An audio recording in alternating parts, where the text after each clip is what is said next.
Ukraine's First Lady Olena Zelenska has said her relationship with her husband is on pause amid the ongoing conflict with Russia and that the pair are waiting to be reunited with their children.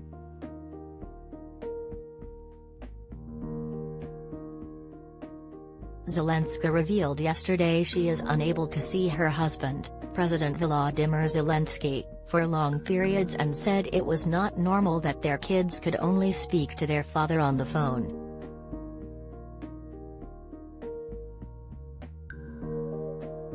The pair refused to leave Ukraine when Russian troops stomped across the border on February 24 and have instead remained in Kyiv to lead an exceptional war effort, winning plaudits worldwide for their resolute defiance of Russian despot Vladimir Putin.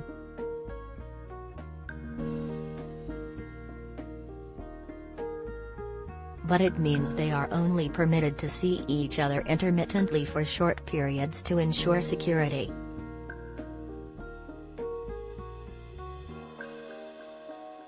This isn't normal. It's not a normal relationship when children cannot see their father and have to talk to him on the phone. So our relationship is on pause just as it is for all Ukrainians, she told CNN's Christiana Monpour in an interview aired yesterday.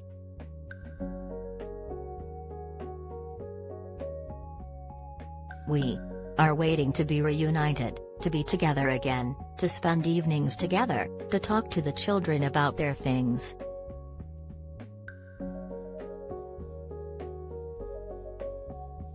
The pair were unable to see each other for the first 2 months of the war as Russian forces were bearing down on Kyiv and Ukrainians' armed forces were engaged in bitter fighting to repel them from the capital's suburbs.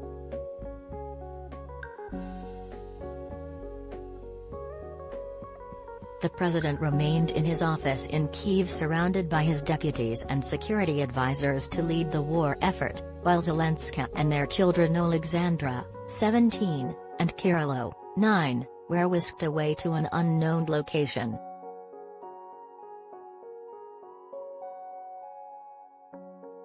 Once Putin's troops retreated from Kyiv and the bulk of the intense fighting was rekindled in the eastern Donbas region following a Russian retreat from the capital, the couple were reunited for a brief time.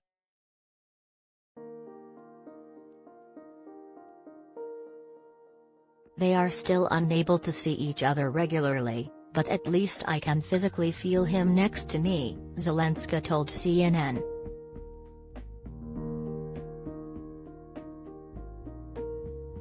In a previous interview with Good Morning America, Zelenska opened up about the pair's forced separation when the invasion began and discussed her husband's impressive character in the face of war.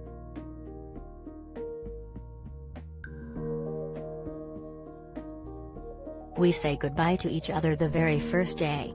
And over the next 2 months, we only had a chance to speak via the phone. I'm really proud of the fact that the world has uncovered the true identity of my husband, Zelenska said.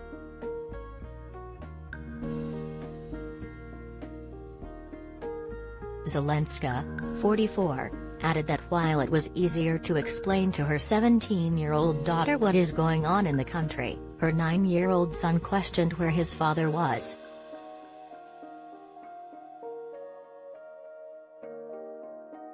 I believe that the children clearly realized everything from the very first moment, she said.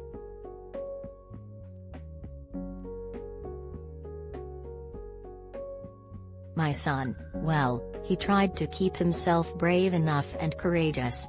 He kept asking about Dad, about what he's doing for the sake of defending the country.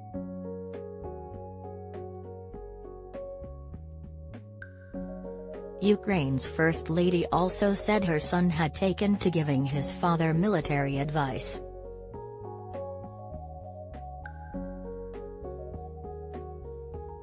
My son is a growing-up politologist, he knows everything, he gives us military advice, and to his father as well. What tanks, planes, helicopters we need to buy, what we are lacking.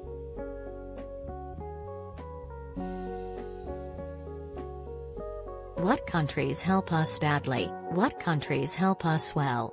He is a military expert, you can talk to him about this for months.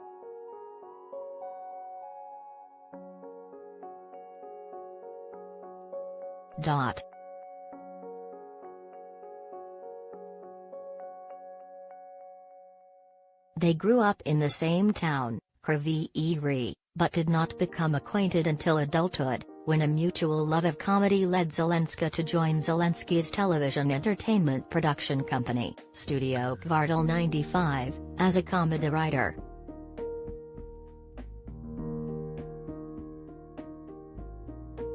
They married in 2003 and went on to have 2 children.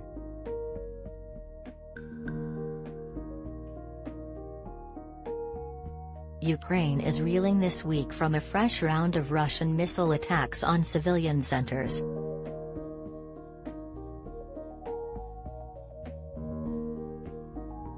Eight missiles struck targets in Mykolaiv, a southern river port just off the Black Sea, its mayor said today, just days after Ukraine said Russian missiles killed at least 18 people at a shopping center in the central town of Kremenchuk.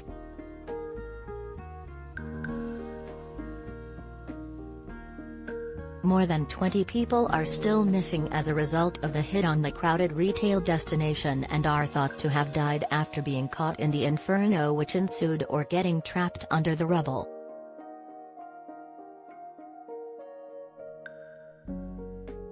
Meanwhile, President Joe Biden announced today at the NATO summit in Madrid that the United States will create a new permanent army headquarters in Poland and deploy additional land, air and sea forces across the length and breadth of Europe in response to the increased security threat from Russia amid its invasion of Ukraine.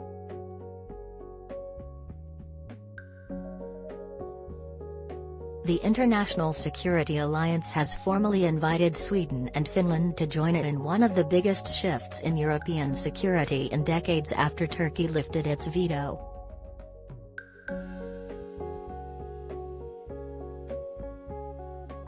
The expansion of NATO into the Nordic territories and the introduction of a reinforced U.S. military presence across Europe are in direct contravention of security demands made by Moscow prior to its invasion of its neighbor.